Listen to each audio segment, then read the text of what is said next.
Good morning. I hope you enjoyed that wonderful discussion during our mayor's panel. And now it's my pleasure to welcome our second panel, which is on technology's impact on workforce development. This is a topic of considerable interest today.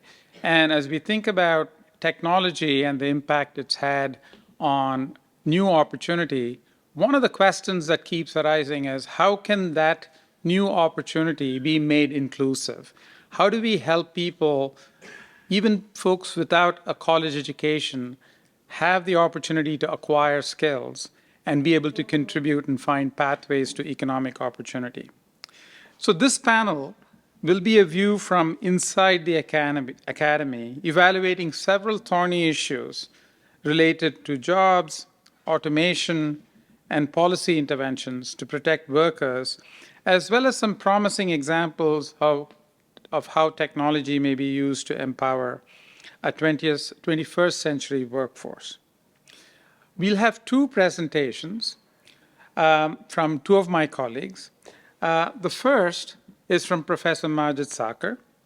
Professor Majd Sakr is a teaching professor in the computer science department within the School of Computer Science at Carnegie Mellon University.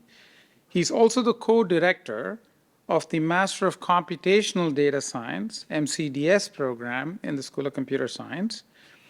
And from 2007 to 2013, Majd was on the computer science faculty at Carnegie Mellon University in Qatar, CMUQ, where he also held the position of Assistant Dean for Research and Coordinator of the Computer Science program. His research interests include online education, cloud computing, and human-robot interaction.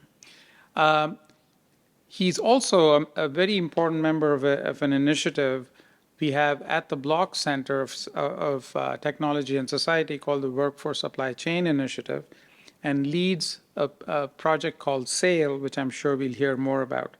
So, Professor Majd Sakr.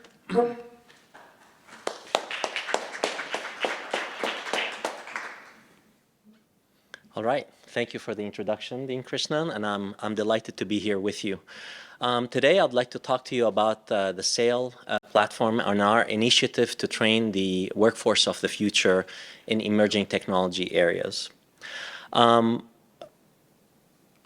First, it's important to point out that the number of jobs in emerging technology areas continue to grow, and they're not being filled. The supply is not high.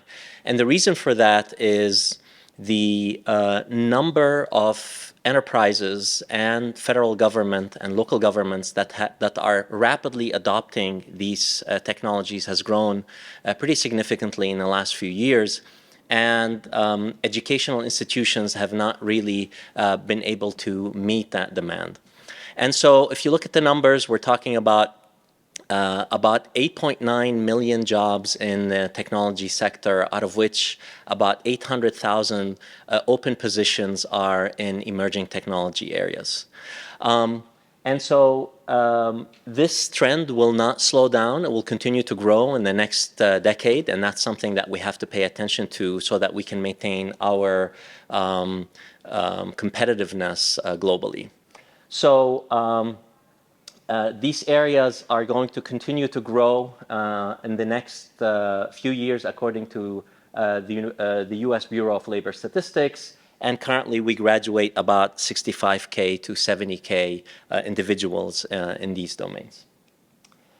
So an area that we are paying special attention to are community colleges, and particularly because community colleges are uniquely positioned to help us fill this gap between demand and supply.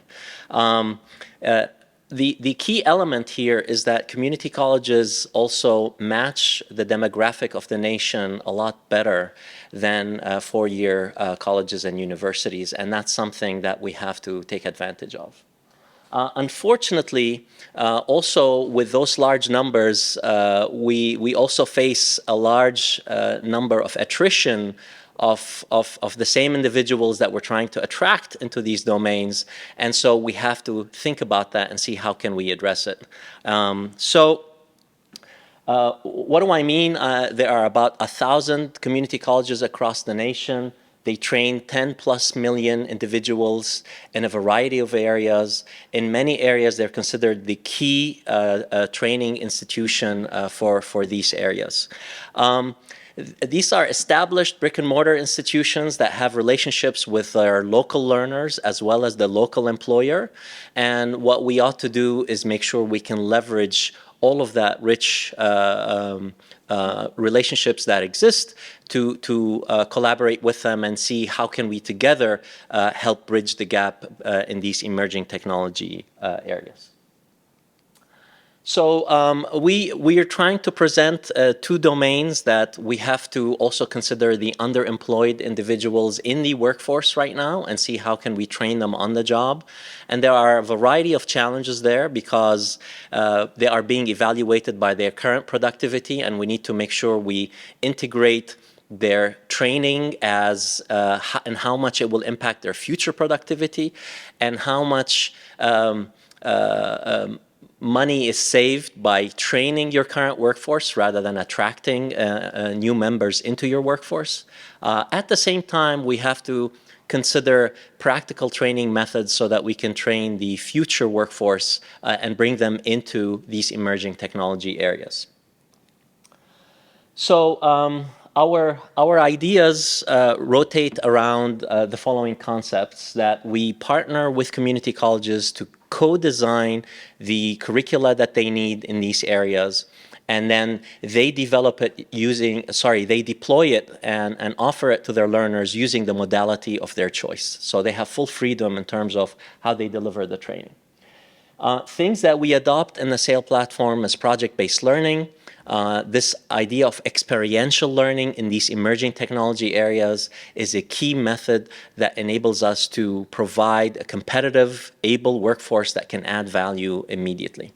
At the same time, considering some of the numbers of attrition that we saw in the previous slides, we work very closely with learning science researchers, and there's a lot of good indicators that we have to pay attention to the self-efficacy of the learner. Self-efficacy meaning how do they perceive their knowledge and skills to solve a particular task. And so how do we measure self-efficacy? At the same time, do these individuals see themselves and their identity as professionals in these domains? And then finally, does this environment recognize them, acknowledge them, recognize them, and reward them when they add value to this domain? So belonging is a key element as well. And so part of the work that we do is to measure these things, and also, once we measure them, try to modulate the training so that we can impact these things and then hopefully improve retention. Another very important couple of ideas are also, and we collaborate with these on these things with partners across the nation, is culturally responsive teaching. We need to recognize that our current content and technology is North American, European, white male-centric, and so we have to make sure that we expand that content so that we can allow a learner, no matter what their background is, to connect with this material and then see themselves as a professional in this domain after they complete the training. Okay. So what is SAIL? SAIL is not only a set of technology-enhanced learning tools. SAIL is not just a set of curricula that we offer. It's really an ecosystem. And the idea here is training a large number of individuals using experiential training at scale is something that we have to continue to iterate on until we get right. So we ask a research question, we instrument the technology-enhanced learning tools, we design the curricula and instrument it, we administer it, and then we look at the data and then ask our next set of questions. And as we do this across all of the different contexts of our partners across the nation, imagine the richness in terms of how much we learn, which modalities, which methods, which approaches and interventions are more effective than others in different contexts. Some principles that are worthy of sharing with everybody here when we're trying to do this is the curricula is pretty practical. We are very much job aligned. And then since community colleges have had to reinvent themselves and offer a lot of flexibility to the learner, we also enable that flexibility, whether it's in-person training or hybrid or remote, synchronous, asynchronous, all of these modalities should be enabled. We, of course, adopt research methods in our training, and our platform is interoperable with learning management systems so that our partner colleges don't have to do any heavy lifting. We are always engaged in some sort of a research activity, and we do a lot of professional development of the partner colleges as well. SAIL adopts project-based learning, meaning real-world scenarios, real-world data sets, real-world tasks, infrastructures, and budgets to make sure that these individuals, when they go to the interview or to the job, they've already been trained in these domains and they know what to expect. And we subject them to a variety of trainings so that we leverage a lot of what the learning science has taught us. As they are doing all of this, we're collecting a lot of data. And this data is extremely rich for our instructors so that they see where people are making progress, where are they getting stuck, and what differences they need, what changes they need to implement. At the same time, it helps us answer our research questions. Okay, real quick, we study the jobs of the future. We try to distill a set of conceptual learning objectives and hands-on training objectives as we're designing our training. And then we go ahead and develop the content, and then we modularize it to allow our partner colleges to decide what pieces they want to offer at their college. And in the process, that prepares the individuals to be able to take and pass industry certification. And since we are in an emerging technology area domain, those domains evolve rapidly, and so we have to update this content that we develop pretty frequently. This is an important message that I would like to share with everyone, and I'll focus here on the AI workforce. When we look at the AI workforce and we ask industry, where are your biggest needs? They tell us we need developers and deployers, and we need to make sure we train the users, operators, and technicians. However, when we look at most of the training in AI, it is to train the machine learning engineers. And here there's a little bit of a disconnect between where we are training individuals and where the needs of industry are growing. And so we have to make sure we match that. And in the SAIL platform, we primarily focus on the bottom two tiers because that's where the largest demand is coming in. We offer a variety of trainings to our partner colleges primarily in cloud computing, data science, AI, machine learning, and we're hoping to grow into cybersecurity soon, which is another domain that's growing in popularity. This is the data-informed teaching dashboard that we show instructors so that they can see where a specific student is doing compared to the rest of the class. So that cloud up there is the rest of the class on a variety of metrics, and then they will know more about the student so that they can decide what intervention they need to take to make sure they can help this individual student pass the finish line.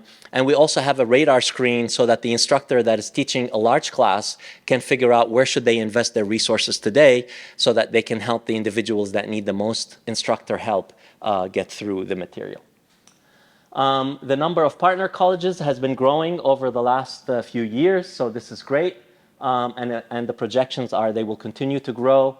And this is a map of our current partner colleges. So we have them in Texas, a couple in Florida, North Carolina, and elsewhere. And the blue ones are the ones that will be onboarded in 2023. Also, I can say the same thing about the number of learners. Will continue to grow, and we expect to hit about 4,000 learners taking SAIL courses concurrently in 2023, 2024. And with that, I'd like to conclude and then hand it off to the next speaker. Thank you, Dean.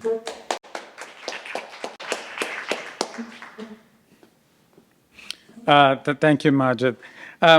So what you heard was a very concrete description of the SAIL project and the ecosystem of partnerships and ways in which the instruction could be imparted to workers to acquire skills. And now we're going to get a different perspective, a perspective informed both from the perspective of political science and economics. And to do that, my colleague, Professor Erica Owen, I'm going to introduce Professor Erica Owen from the University of Pittsburgh. She's an associate professor and associate dean in the Graduate School of Public and International Affairs at the University of Pittsburgh. We are actually delighted to have such a partner just down the street right here from Carnegie Mellon. And previously, she was an assistant professor at Texas A&M University.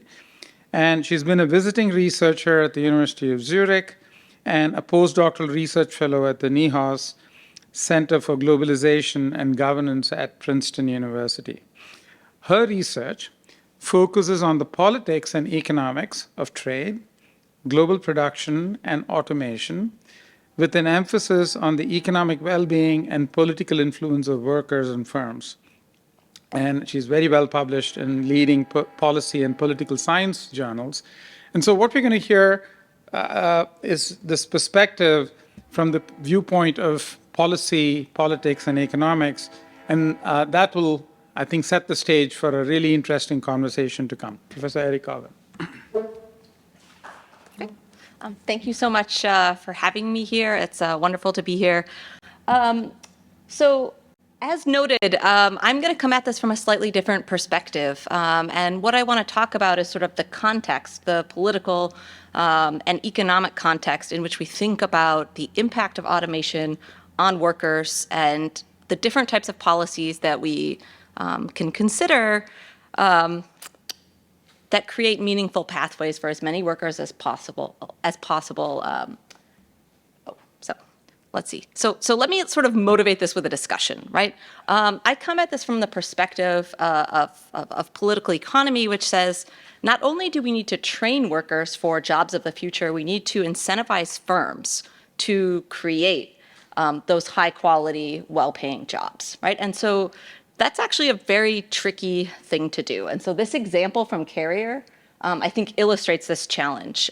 So what we have, and you may remember in early 2017, newly elected President Donald Trump says, hey, look, I've given Carrier, a manufacturing company in Indiana, a deal. I've created this deal where they're going to get $7 million in state tax incentives, and they're not going to offshore these manufacturing jobs to Mexico. I've saved several hundred jobs, right? 6 months later, Carrier offshores more manufacturing jobs from the factory down the street, invests $17 million in automation at the original plant, and invests $95 million in a new manufacturing facility in China.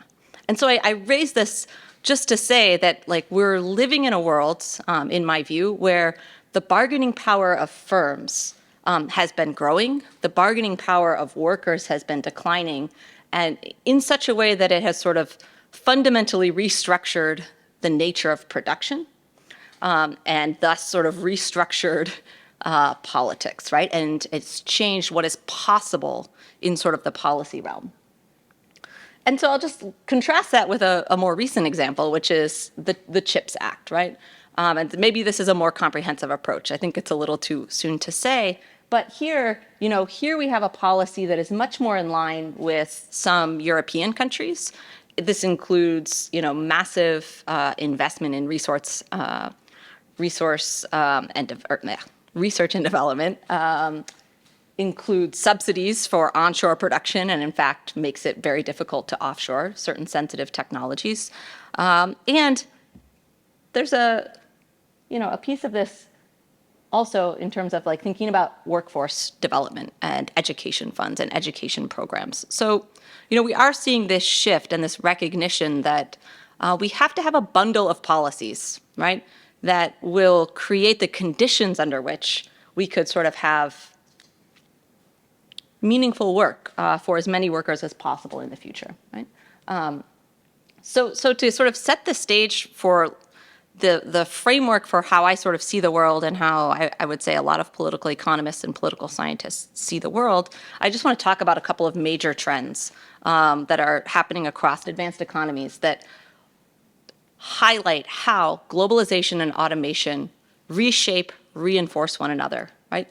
It has changed the nature of production in such a way that the economic well-being of workers, those who benefit from increased globalization, increased automation, and those who are harmed by it is tied very closely to the type of work that they do, right? So it's tied very closely to their occupation, right? Rather than the firms that they work for. And this has really important political consequences. So one, production is more global. We could measure this in any number of ways. This is just a measure of how much US domestic value added is a part of US exports, right? So production is more global. There's more trade, there's more foreign direct investment, which is activity by multinational firms. There's more offshoring. So production is more global. Production is more automated, right? In terms of the increasing use of computers and computer-based machines. One measure of this is simply industrial robot stock. And this data starts in 2005. That's the bars, and then the dots are 2015. And so you can see across advanced economies an increase. And what's notable to me in the US case is simply that, I'm trying to find it, in the US case, like we're actually relatively low, right? 7 years ago, I mean, this data is from 7 years ago, it's only grown. But in terms of potential and the impact that robots could have on our economy, and thus the importance of sort of thinking about the creation of good jobs on the one hand and training workers for those jobs, the importance of that, the magnitude of that is only going to grow.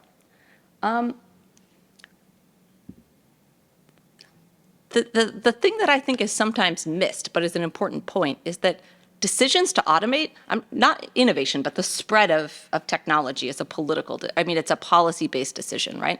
So when tax rates are more favorable to capital relative to labor, you're going to see increased automation. And so what's striking, and this is true across the advanced economies, is that tax rates have become more favorable to capital relative to labor. And so the top line is sort of taxes on labor, which have remained relatively steady. And you can see the decline in taxes on software, taxes on equipment, and structures have gone down, right? All of those things create incentives for firms to replace labor with capital.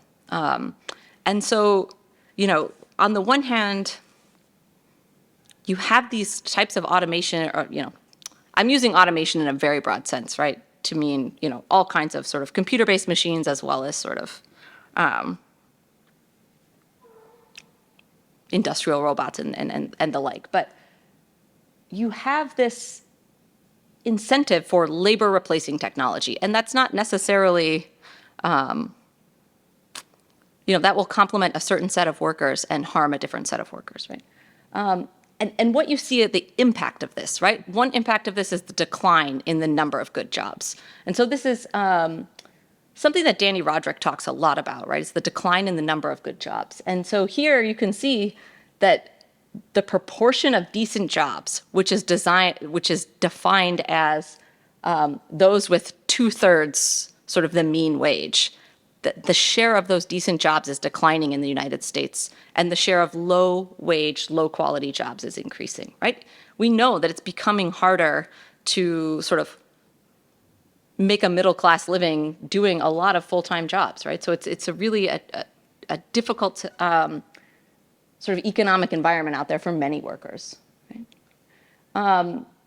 Another sort of just metric to show you the shift in structure of the economy, the shift in bargaining power of firms relative to workers, is the decline in compensation and the decline in the compensation profit ratio. So on the right-hand side, you have the ratio, and this is an aggregate measure in the economy of total compensation relative to profits. And you see that compensation is going down as relative to profits, right? And this is one indicator of sort of the increasing bargaining power bargaining power of capital, right? And what's driving that? Firms' exit options, right? You make it difficult for them, to move abroad, they can engage in automation.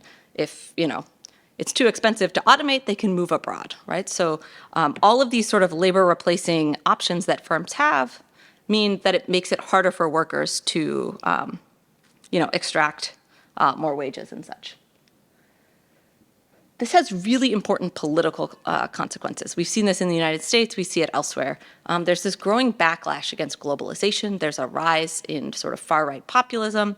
And so this is data from one of my co-authors, but basically on the left-hand side, we see that the vote shares for right populist parties is growing over time, and anti-globalization rhetoric is growing. That's sort of the column on the right, partisan discourse. So, why should we care about this, right?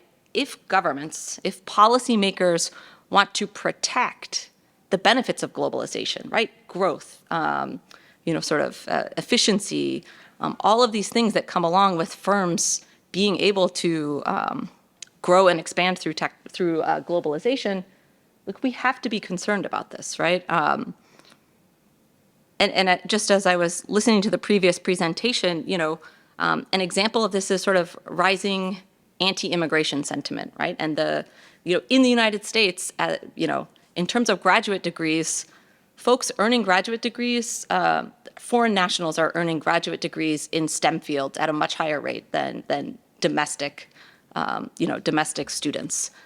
And yet it's really hard for those foreign nationals to stay here, right? Even as we have a demand for and a need for more educated workforce, especially in these STEM fields. But the politics of today make it very difficult to fix our immigration problem, to fix our immigration policy in a way that allows us to grow and sort of be competitive with other countries. So the politics is a really important element. And I'll just say one sort of thing, which is that there's a ton of research showing that it is these individuals, these workers who are vulnerable to losing their job to trade, losing their job to global production, losing their job to automation, right? Like they behave in very different ways in political terms than those who benefit from these changes, right? They're more likely to vote for right populist parties. And this is from a sample of 20 advanced economies over 15 years. They're more likely not to vote, right? And so sort of understanding how these economic pressures from globalization, from automation are driving politics today and the consequences that this has for how we think about policy and what's possible is pretty important, I would argue. And so I'll just conclude, this is like a very complicated schema, right? But basically, I just want to highlight that there is this feedback, right? Decisions about global production, automation, domestic labor costs feed into sort of firms' production decisions, the composition of firms in the economy. This shapes both citizens' well-beings and governments are really faced with this dilemma of how to meet the demands of firms, these very politically powerful actors, and balance the demands of citizens for protection, for compensation, for educational opportunities, right? And so there's a whole bundle of policies, and workforce development is an important part of that. But there's this whole bundle of policies that is important to thinking about, sort of like in a very broad scale, how we might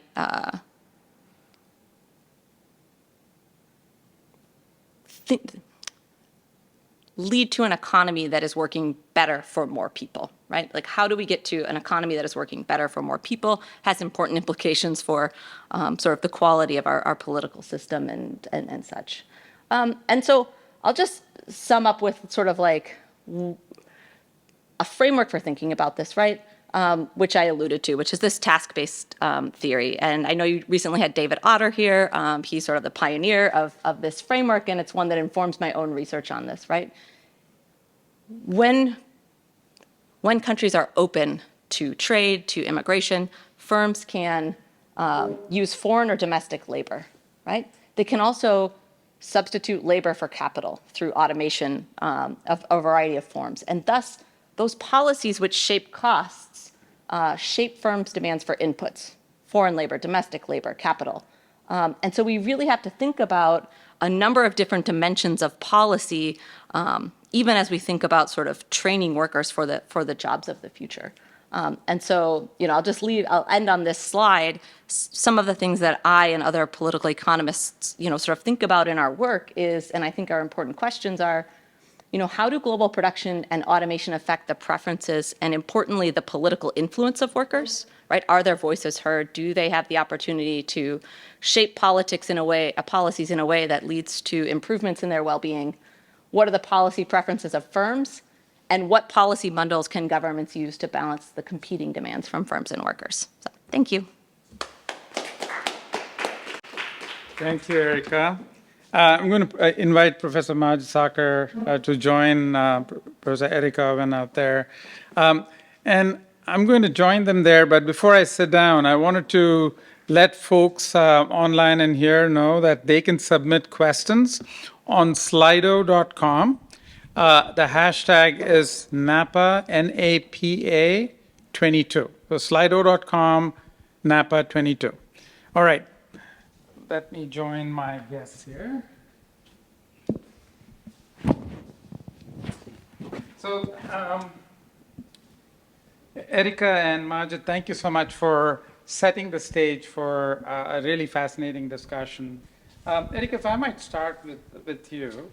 The task-based theory was an interesting framing, and if I might use some elements of that theory. We've had digital transformation that's been transforming work.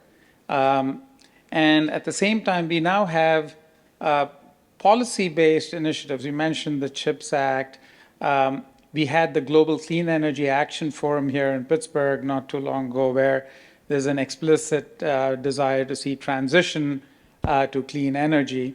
And while these so some of these are sort of initiatives that are underway and have been underway for a while, and then there are these new policy-based initiatives. And all the firms and policymakers are talking about the need for workers with the right skills to be able to contribute to these activities.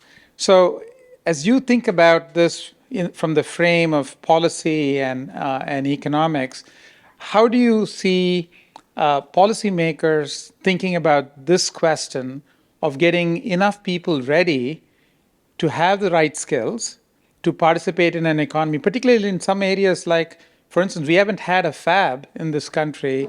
Intel setting up a plant in Ohio, and there's one coming up near Syracuse, New York.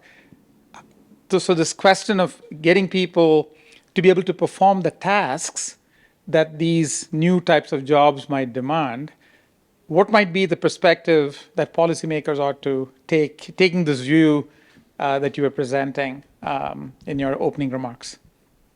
So that's a really interesting question. I think that we can think about two types of workers, right? And I think there's been a lot of focus on, even in my own work, the workers who are, who have lost their jobs, right, and need to transition to new jobs. And we could contrast that with sort of younger workers who are training for the jobs of the future, right? So for these mid-career workers, I think that's actually the really difficult problem, because for many of those workers, they're more likely to be men, they're more likely to, be supporting a family. And so thinking about those policies and supports for those individuals is really important. And I'll just give a quick example, which is to say, we have something in the United States that's called trade adjustment assistance. And in theory, if you lose your job due to trade competition and offshoring, you're eligible to be part of worker training, and you get some limited sort of supports, income supports. But for many workers, that's not enough to replace. It's not enough to replace, the income that they lost. And so I think as policymakers think about this, I would just encourage them to think bigger, right? The number of workers that is going to be negatively affected, in my view, by automation and global production is probably just bigger than we think. And so I think thinking bigger and thinking about sort of a more holistic policy is important. Thank you, Erica. So, Majid, in your remarks, you mentioned the SAIL platform, and how it's has the capacity to impart education about how skills may be acquired. And in light of this discussion we are having, how do you see, for instance, the surge, if you will, that Erica talks about, that's large number of workers that might potentially need this type of training? What might be some of the ways in which technology, be it SAIL or other such technologies, be used to potentially meet that need? I was thinking about that as I was listening to Erica, and the community college student is quite diverse. I mean, 50% of the community college students are 18 to 20 years old. However, 40% of them are in the workforce already. And those are the individuals that have families and have one or two jobs, and life gets in the way very frequently. And so we have noticed that the community colleges have really evolved in their flexibility and offering to try to target these individuals and keep them engaged. And so the current offerings include short trainings, certificate trainings, all the way to a diploma program. And having all of these things pour into a credentialing process that enables an individual to then apply for a job and then improve their well-being, right, is a very interesting perspective. And so I think there's a lot for many universities to pay attention to that and also learn from it. What flexibilities ought we offer so that we can enable the workforce that needs to be retrained get back into the workforce as quickly as we can. So technology plays a very important role here. Besides the incentives that the federal government has put in place and the grants that are available for individuals that they can take advantage of so that they can participate in these types of trainings. And they're quite significant across the nation. Many states are already leveraging these incentives. We also have to meet them with the types of offerings that we make available. So we need to, in the offerings that we design, we need to be flexible in when will the learner engage? How will they engage? What milestones do they need to reach so that they can continue to make progress? And individuals love making progress. So if we enable them the flexibility to make progress, I think we will not lose them. Because once an individual says, this is too much, I'll do this next year, we all have lost. And so we have to make an effort. Now, how do we leverage technology to do all of this? SAIL is an example of that, and I'm sure we can do many other things. And there's a lot of work at Carnegie Mellon here that's in the process of developing adaptive tutoring, and that's another idea where we can make sure we can identify the areas that a learner needs to develop and then leverage AI so that we can ask this learner to go through a little bit more practice in the areas where they struggle or they need to develop skills or knowledge, and then have them spend a little bit more time. And as they see themselves making progress, they will recognize that they're on the pathway to eventually being able to land a job. So those are the things that we have to think about. Definitely policy, incentives, flexibility in educational institutions, as well as leveraging technology so that we can help them continue to make progress. So if I might sort of dig a little deeper here, I mean, certainly learning science and engineering and the platform that you describe offers a lot of opportunity. What is the role you see for unions in this discussion, both in terms of the kinds of transitions from one type of work to another type of work, or for that matter, oftentimes you hear unions saying, we don't want our workers to be doing dirty, dull, or dangerous work. We'd like for them to be able to engage in perhaps other kinds of work, maybe robotic manufacturing and those kinds of opportunities. This is a question for both of you. one, do these platforms, can they potentially impart training in skills of that sort? The examples you were offering were, for instance, in data engineering or in security, but could the same ideas of learning science and engineering be extended to include the kinds of skills that might require eye-hand coordination, require demonstration of skills that might be needed in manufacturing? And that's on learning science and engineering. And for you, Erica, and the question of how might policies actually help labor unions actually engage and get worker voice in this? So it's a question for both of you on this. Either one, you want to go first? Or Sure. You want Yes, the answer is yes. As you know, Pittsburgh was the recipient of a large grant so that we can grow the number of robotics trained individuals that will help the manufacturing sector. And so you can think about all the different types of jobs that entails and the individuals and their backgrounds. And so we have to create a low-cost training opportunity so that we can scale this. So we have to create these simulated environments that are somewhat high fidelity to what the learner will encounter in their day-to-day job, and then take them through these scenarios and situations. Other things that we also have to think about is there will be a lot more collaboration between human and machine. And so handoffs, partnering, how do you communicate to a machine when something is going well or something requires some attention, and learning these modalities and making progress. Those are things that I'm sure many people are paying attention to, and technology can be leveraged.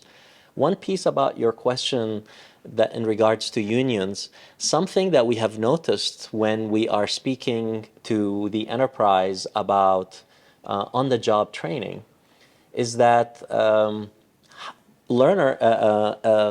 workforce is currently evaluated primarily on their current productivity.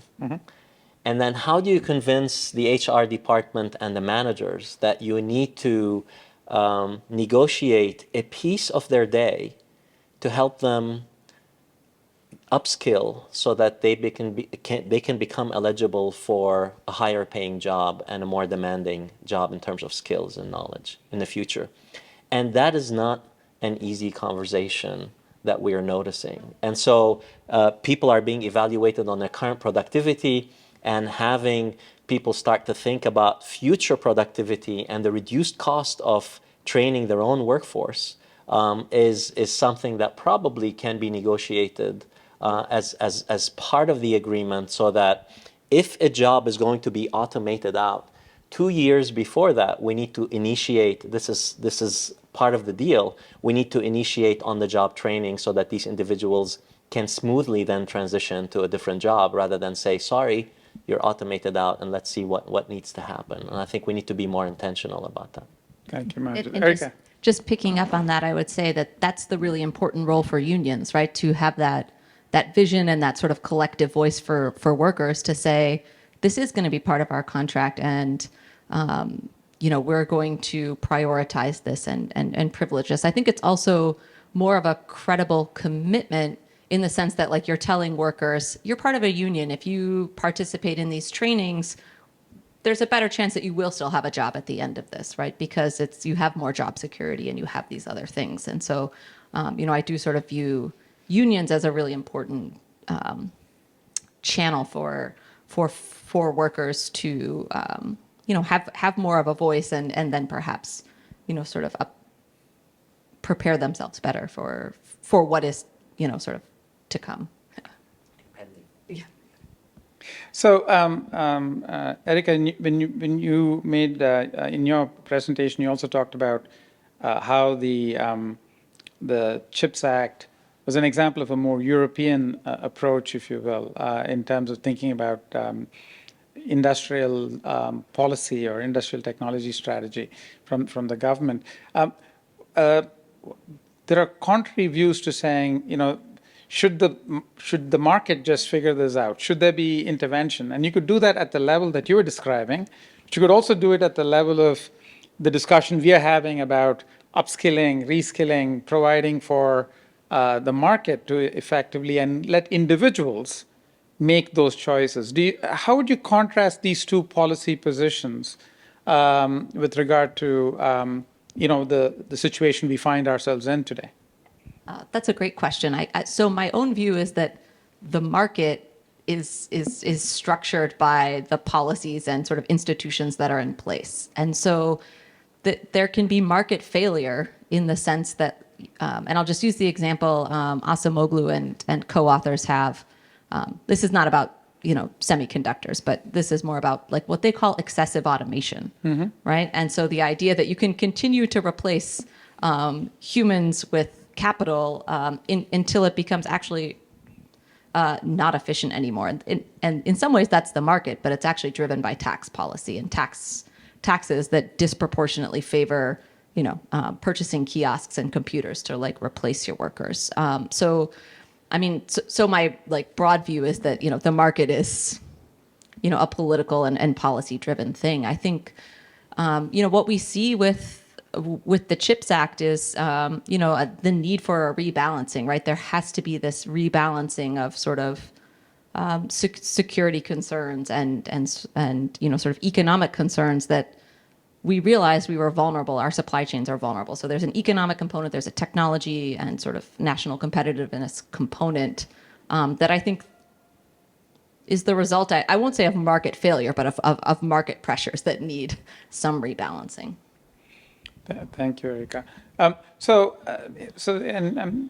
building off of that, as we come out of this pandemic, there are a number of initiatives that have been undertaken on account of either national security or economic security that's resulted in these initiatives that have implications for the types of upskilling and reskilling that both of you are speaking about.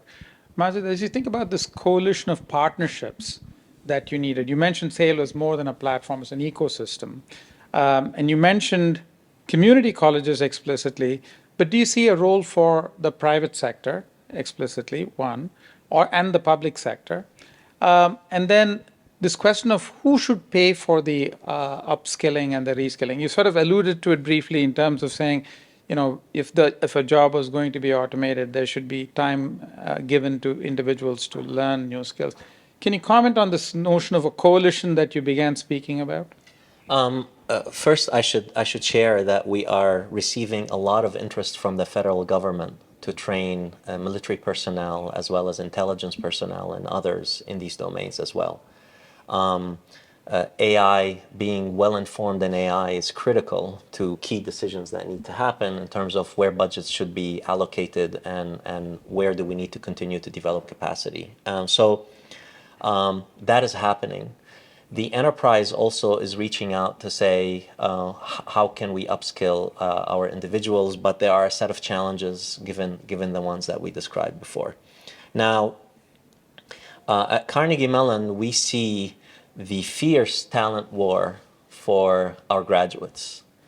And it is extremely expensive for the enterprise to attract individuals in the domains of data science, cloud computing, AI, machine learning, and cybersecurity. And so hence, it makes a lot of sense for them to consider that large investment and see where else can they invest these resources so that they can enhance their stream of incoming individuals that meet the wide spectrum of skills that they need in these domains. And so those are things that we would like to see happen soon. And there are some of these things starting to take shape. Some of the enterprises are starting to say, hey, we recognize that we are a key player in terms of increasing the demand for these individuals. We cannot sit and just wait for the educational institutions across the nation to deliver and meet our demand. And so hence they want to play more of an active role. And I think here there's a lot of opportunities for large enterprises to come and say, these are our needs on an annual basis. What can we do so that we can collaborate and identify these individuals across the nation, whether they are no matter what the backgrounds are, so that we can help skill them and move them forward in these domains. So, of course, this requires a lot of funding, and this requires a commitment, and hence we are seeing that the federal government is definitely putting money in this regards to try to help in this endeavor. It'll be great if we continue to see more and more initiatives from industry also in this regard, so that academia or educational institutions, the federal government and state governments, as well as industry, come together to create this coalition that you're speaking about. It spans the spectrum, as Erica said, and as you alluded to. It requires policy and support, but clearly there's a significant funding element that needs to happen so that we can move the needle in the right direction. Thanks, Majd. Erica, if I might just build on this and ask you a question. In Europe and in other countries, there's this concept, one of which is the concept of an individual training account. Just like there are individual retirement accounts and individual training account, where you could put money aside and then the individual can use that to enroll in a course that she or he believes might actually help them acquire skills that's relevant in the marketplace.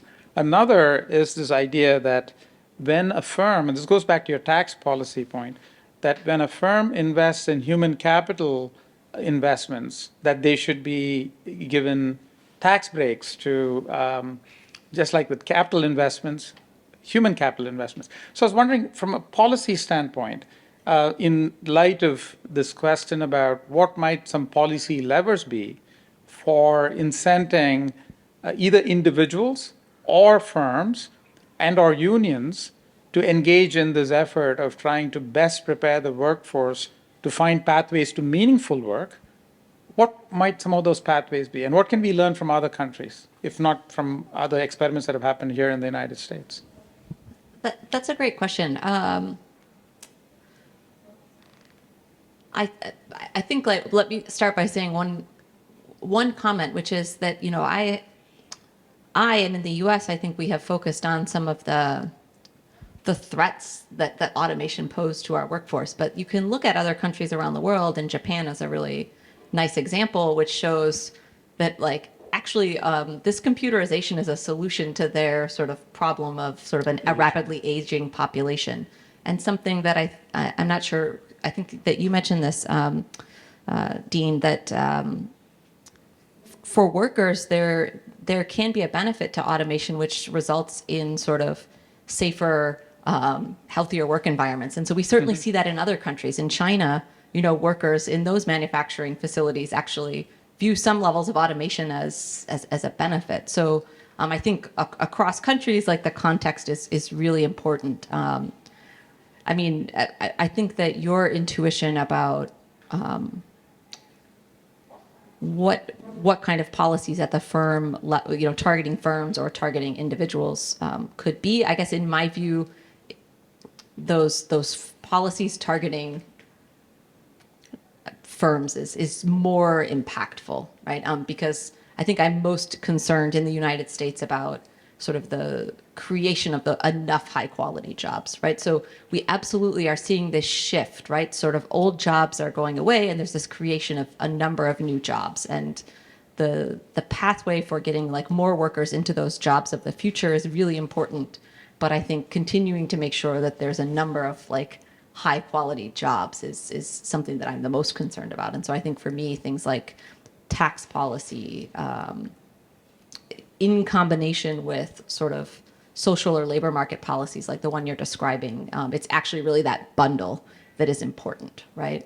And, you know, so I think that's my answer. The bundle is actually really important. And you can see other countries that have some combination of, you know, higher protections for workers and more robust social safety net that creates the environment that, you know, firms and workers both feel more confident that if we invest in our workers and I as a worker invest in my training, that is more likely to pay off because there's some level of security and sort of closer linkage between workers and firms.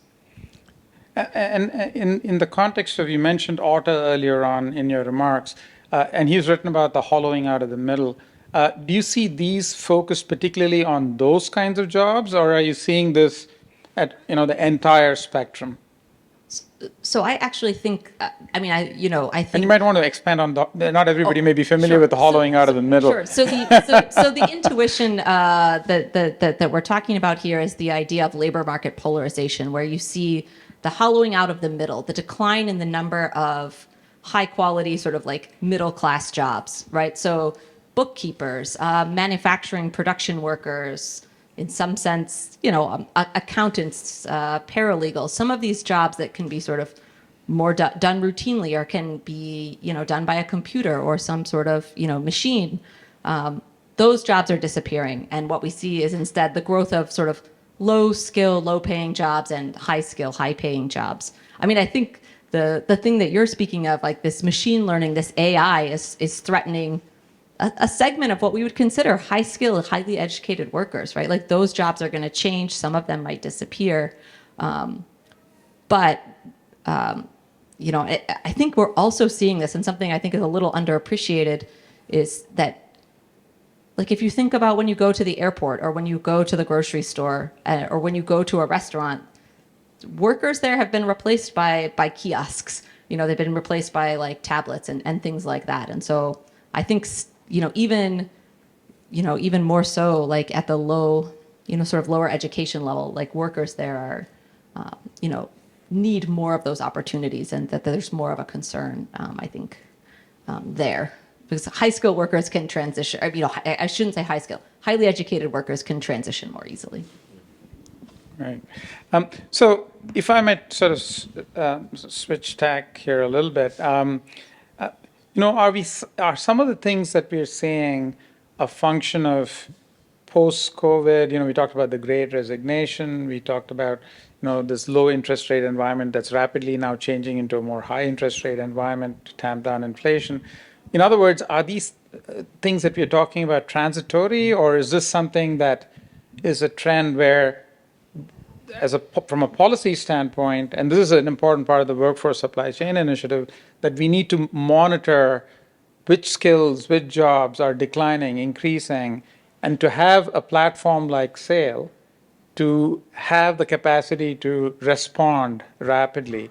And so in this context, Majd, in the experience that you were describing of the federal government being in touch with you and the private sector being in touch with you, do you see this as being sort of to use engineering term, a closed loop partnership where there would be, as the demand changes, that we constantly need to, because there is an accelerating pace of technological change, and that will induce changes in the skill demands for jobs, which in turn will require this kind of upskilling? Or are we seeing something this is just transitory and this is something that just happens to be now? Or do you see this as something more fundamental? I think COVID played a critical role in accelerating it.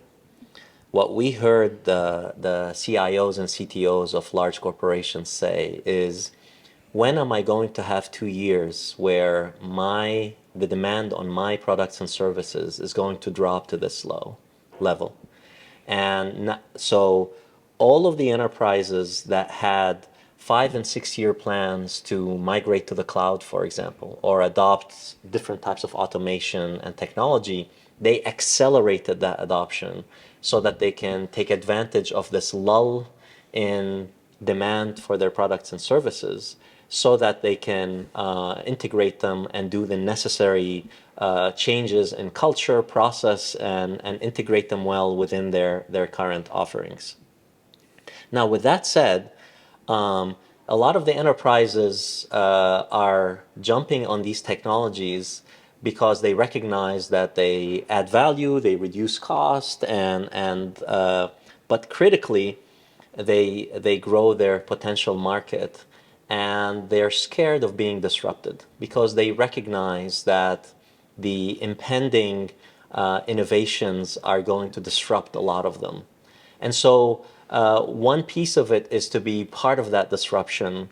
And so I see by them first building their capacities in these domains, becoming more data-driven, capturing the right amount of data, building their data stacks, which takes years to do right, and then building their analytics engines so that they can leverage their data stacks and make them more a data-driven decision-making machine is one thing. But the rapid release of innovative products and services is also playing a key role. I'll give you an example. Applications used to be updated once or twice a year. Now applications that we all use and we appreciate are being updated once or twice a day based on what is happening, what are people interested in, what feedback is coming in. Also, the innovation cycle is pretty rapid. And so the enterprise recognizes that they have to be part of that innovation cycle, otherwise they will be disrupted pretty rapidly. So I do see that there has been a surge in the adoption of these technologies, but that seems to be a base layer. On top of that base layer, a lot of innovation is going to take shape. So I'm not an expert in this domain, so I can't make these broad claims, but I definitely see that this trend is going to continue for the next decade because there's a lot to be done in that regard. So if I might ask both of you a public policy question related to the data aspects of this technology-led change in labor markets. So Majd, in your presentation, you talked about the number of job postings. Some of those are on private platforms, Burning Glass, things of that nature. The Bureau of Labor Statistics has information. The Department of Labor and its workforce performance boards has information about jobs and postings. Individuals sort of represent their skills and resumes on platforms like LinkedIn or other kinds of private platforms, sometimes public platforms. What should public policy be doing? Because I think both of you are saying we need to have a more responsive system that would allow for us to track changes in labor markets and be able to help workers acquire new skills, either through platforms like SAIL or through policy initiatives. So is there a role for public policy in making data, both from public and private vendors, available to allow for this quick sensing and responding by looking, for instance, at job postings and looking at how the skills being demanded are changing, and therefore that would inform what a platform like SAIL should be doing, or informing individuals or firms about the types of training they should offer, or the training accounts and the types of policies we were talking about. So I was wondering if both of you could comment on public policy related to data to help sense and respond to labor market changes that are led by these kinds of changes that you were talking about, Majd. Erica, do you want to go first? Sure. I'll say, this is not something that I've thought a lot about, but as I'm listening to your question, I think the one thing that, from a public policy standpoint or from a government standpoint might be some sort of report or dashboard that someone could go to and sort of see easily. Here are opportunities, and link that very closely to the trainings that are needed. Because I think if I'm someone sort of sitting there thinking, I might lose my job, what should I do? I might start Googling and be inundated with, ads for different types of programs and certificates. And that's really hard to sift through. And I think even as a high school student looking to the future, what kind of, career should I look for? Like maybe some sort of like more neutral and comprehensive like reporting that's accessible to people would be, one way of sort of managing that information gap between workers and the opportunities that are out there sort of in the aggregate. Yeah, I would strongly agree with Erica. I know this is not as critical as a pandemic, but the CDC monitors when people are buying certain drugs and they can react to these surges as they happen. I think we need something that's not necessarily at that type of real time, but very similar to what Erica is describing, that we need to monitor these trends and we need to be able to react to them in terms of policy, investments, or anything that we have to intervene to make sure that that economic model continues to move in the right direction is going to be critical for our ability to remain competitive in the future.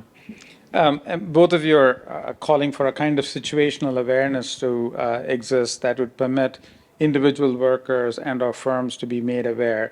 And it's interesting, the CDC analogy is an interesting one, Majd.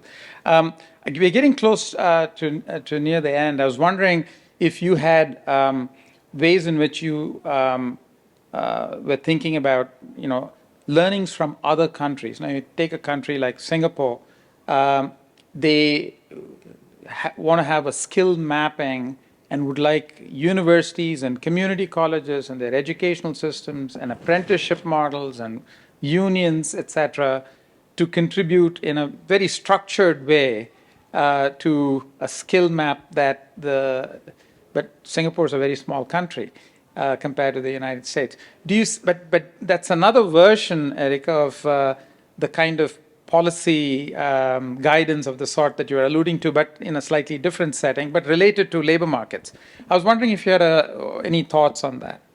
So the one thought that I have on this, and is if you look to sort of a German system where students, like I'm not suggesting that students should be tracked in high school, but I think in the U.S. we have a very strong focus on, in many high schools, pushing students to a 4-year degree, right, and making clear that there are these other opportunities, these vocational schools, these community colleges, and elevating that as a pathway to a meaningful a meaningful career is one thing that we could sort of, I think, take from other schools because or from other countries, a country like Germany, right, which has these sort of dual tracks for sort of like a more vocational training and one for more of a what we consider sort of traditional higher ed. And I just think of this because I have colleagues who work in Ann Arbor, and they're like the big 3 auto companies run these vocational schools, and almost no students from high schools there are enrolling in those vocational schools that like the companies are kind of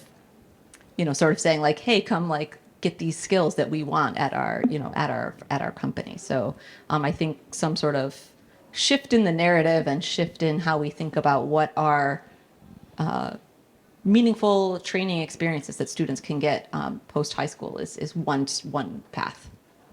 Yeah, absolutely. I think vocational training is probably the thing that we have to pay attention to in the United States, and we have fallen significantly behind globally in that regards. And the rhetoric definitely needs to change, but also the investments need to be there so that we enable vocational training and make it a mainstream training machine. I would also like to mention one more thing, is that 4-year colleges are a little bit off the hook in terms of this practicality that we attract you for 2 or 4 years. And then after we give you this diploma, the rest is up to you. And I think it will be nice if we can think of a process where higher education is part of enabling a human being playing a more meaningful role in their career pathway, not just only in training them and credentialing them and allowing them then to jump into the battlefield on their own. And I think there needs to be a smoother transition in that regard so that we can play a more meaningful role in this workforce training initiatives. Both of you have given such inspiring words to conclude on. I just want to say that, a sign of a good panel is not only amazing panelists. So I want to first of all thank Professor Erica Owen and my colleague, Professor Majd Sakr, for being such amazing panelists. But we also learned something about an initiative I wasn't aware of from the National Association of Public Administration called the Agile Initiative. So apparently the NAPA's Agile Initiative is something we should look into in terms of ways in which it might be insightful and useful for some of the things that we've been talking about. So thank you once again for an awesome panel, and thanks to the audience for wonderful questions. Thank you.